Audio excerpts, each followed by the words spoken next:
بما كانوا يكسبون صدق اللہ العظیم۔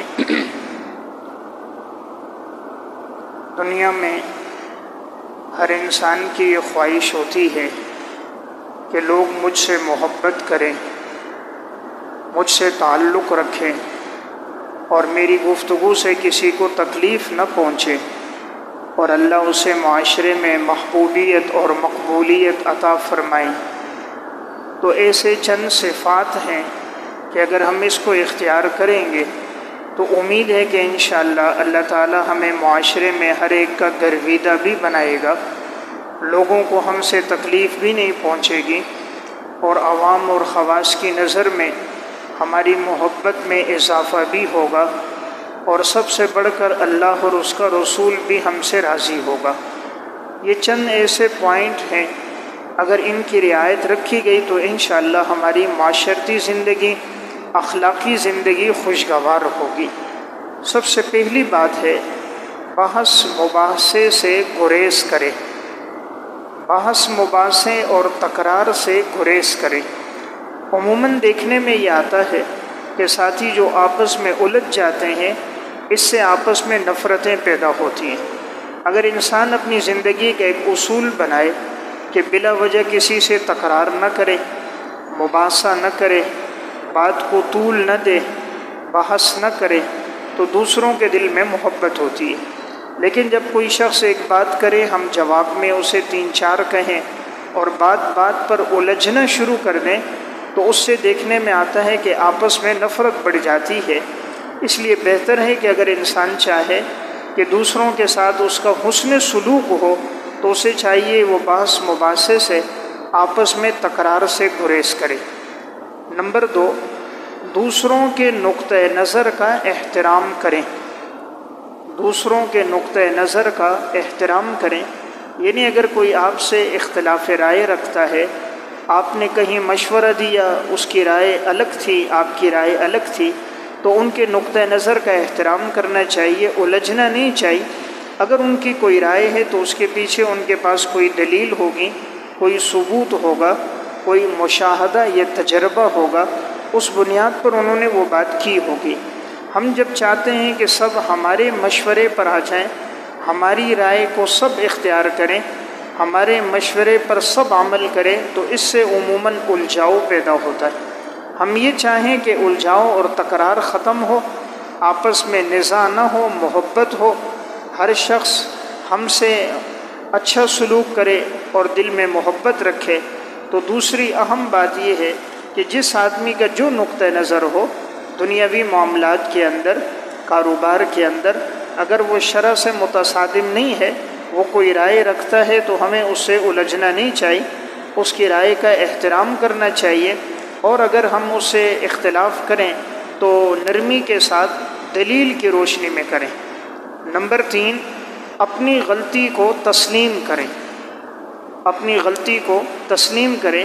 آج کے دور میں دیکھنے میں یہ آتا ہے، انسان دوسروں کی غلطیاں شمار کرتا ہے، ان کی غلطیاں بتاتا ہے۔ اگر کوئی بتائے آپ سے یہ غلطی ہوئی تو اس سے ناراض ہو جاتا ہے، حالانکہ اپنی غلطی سے رجوع کرنا، غلطی کو مان لینا، یہ بڑے لوگوں کی، اہل علم لوگوں کی نشانی ہوتی ہے کہ وہ اگر انہیں کوئی آگاہ کرے تو وہ اپنی بات سے رجوع کر دیتے ہیں۔ اس کی مثال دیکھیں، حضرت عمر رضی اللہ تعالیٰ عنہ نے ایک دفعہ خطبہ دیا، خطبے میں فرمایا کہ کوئی زیادہ مہر نہیں رکھے گا، اگر مجھے پتہ چلا تو میں اس کو سزا دوں گا۔ حضرت عمر رضی اللہ تعالیٰ عنہ کا مقصد تھا کہ لوگ مہر کم سے کم رکھیں۔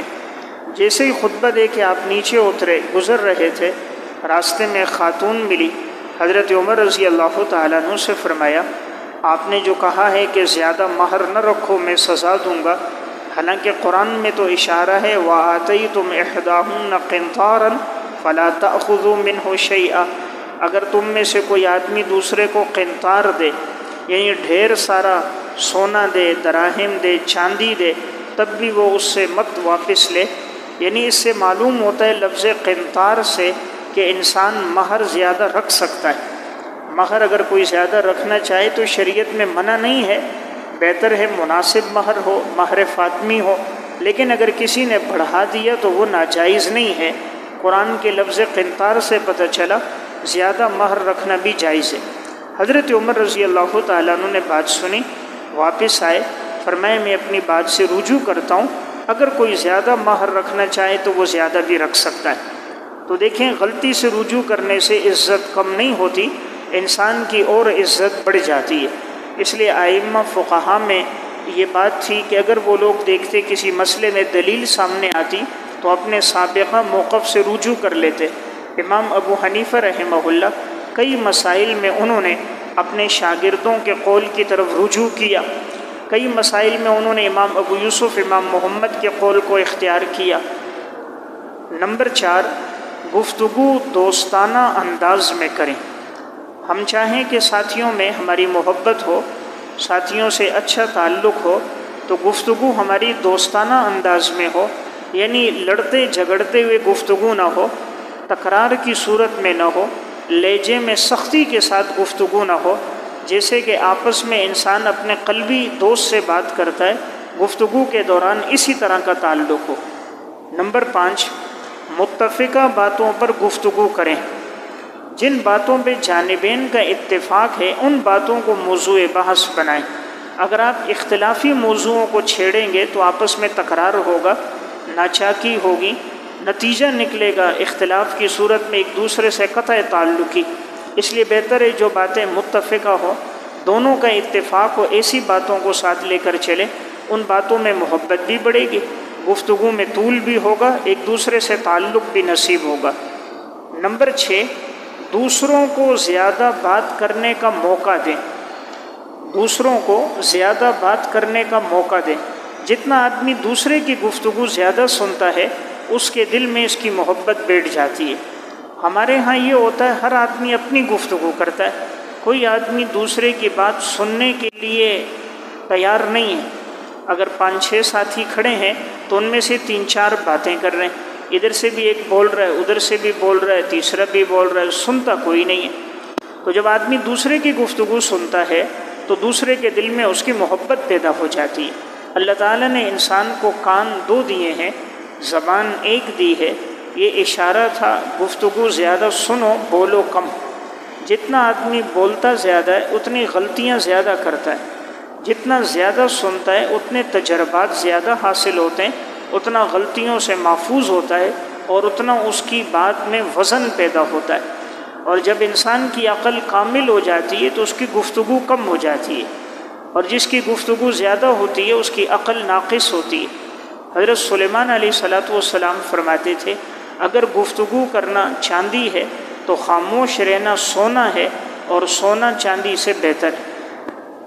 نبی اکرم صلی اللہ علیہ وسلم نے فرمایا من صمت نجا، جو خاموش رہا اس نے نجات پالی۔ تو حضرات صوفیہ کے ہاں اس پر مشق کرائی جاتی ہے کہ خاموش رہنا، یا ذکر کرو، اگر ذکر نہیں کر سکتے خاموش رہو۔ اللہ تعالیٰ اگر کسی کو یہ توفیق عطا کر دے کہ اس کی زبان پہ اللہ کا ذکر جاری ہو جائے یا وہ خاموش رہے تو وہ آدمی غلطیوں سے، گناہوں سے بچ جاتا ہے۔ اکثر گناہوں میں مبتلا کرنے والی چیز انسان کی زبان ہے۔ 30 گناہ کبیرہ انسان کی زبان سے سرزد ہوتے ہیں۔ گزشتہ 1 سال پہلے میں نے درس دیا تھا زبان سے سرزد ہونے والے گناہ، تو 30 گناہ کبیرہ ہیں جو زبان سے سرزد ہوتے ہیں۔ باقی جسم کے ہر عضو سے 1-2، لیکن زبان سے اتنے زیادہ۔ اس لیے ایک اہم چیز یہ ہے کہ ہمیں کوشش کرنی چاہیے دوسروں کو بات کرنے کا زیادہ موقع دیں، ان کی گفتگو سنیں، پھر جب وہ آپ سے جواب طلب کریں تو آپ جواب دیں۔ اس سے دوسرے ساتھیوں کے دل میں محبت پیدا ہوتی ہے۔ نمبر 7، اپنے کارناموں کا تذکرہ کم کریں۔ اپنے کارناموں کا، اپنی خوبیوں کا تذکرہ کم کریں۔ دیکھنے میں آتا ہے آج ہم 2-3 ساتھی بیٹھتے ہیں تو ہر آدمی اپنا تذکرہ پہلے شروع کرتا ہے، میں نے یہ کیا، میں نے یہ کیا، یعنی اس نے اگر کوئی دنیاوی اعتبار سے کوئی کام کیا ہے تو وہ اس کو بار بار شمار کرواتا ہے۔ اگر آپ نے کوئی کام اللہ کے لیے کیا ہے اس کو پوشیدہ رکھیے، اللہ تعالیٰ اس کا بدلہ دے گا۔ دنیاوی اعتبار سے بھی کیا ہے تو اس کا تذکرہ کم کریں۔ جتنا دوسروں کا تذکرہ زیادہ کریں گے اتنی محبت ہوگی، جتنا اپنا تذکرہ کم ہوگا اتنا تعلق پیدا ہوگا۔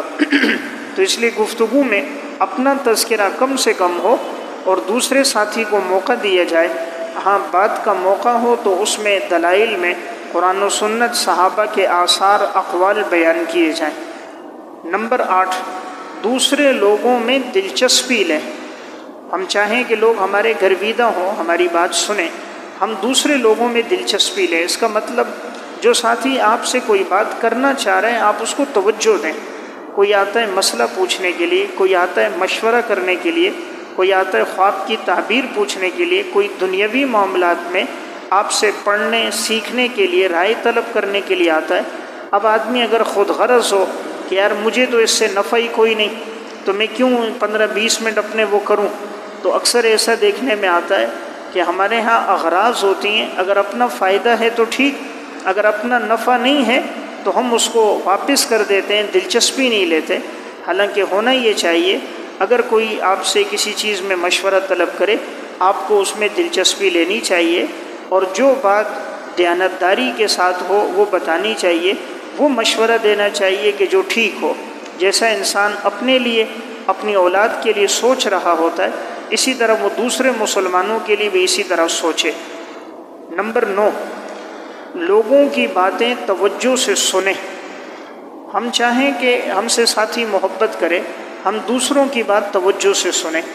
آج دیکھنے میں آتا ہے ایک ساتھی آپ سے بات کر رہا ہے، آپ موبائل پہ لگے ہو، وہ آپ سے کوئی بات پوچھ رہا ہے، ادھر اس نے اپنا فیس بک کھولا ہے، اپنا واٹس ایپ دیکھ رہا ہے، کمنٹس پڑھ رہا ہے، وہ اس سے بات کر رہا ہے، یہ موبائل پہ لگا ہے۔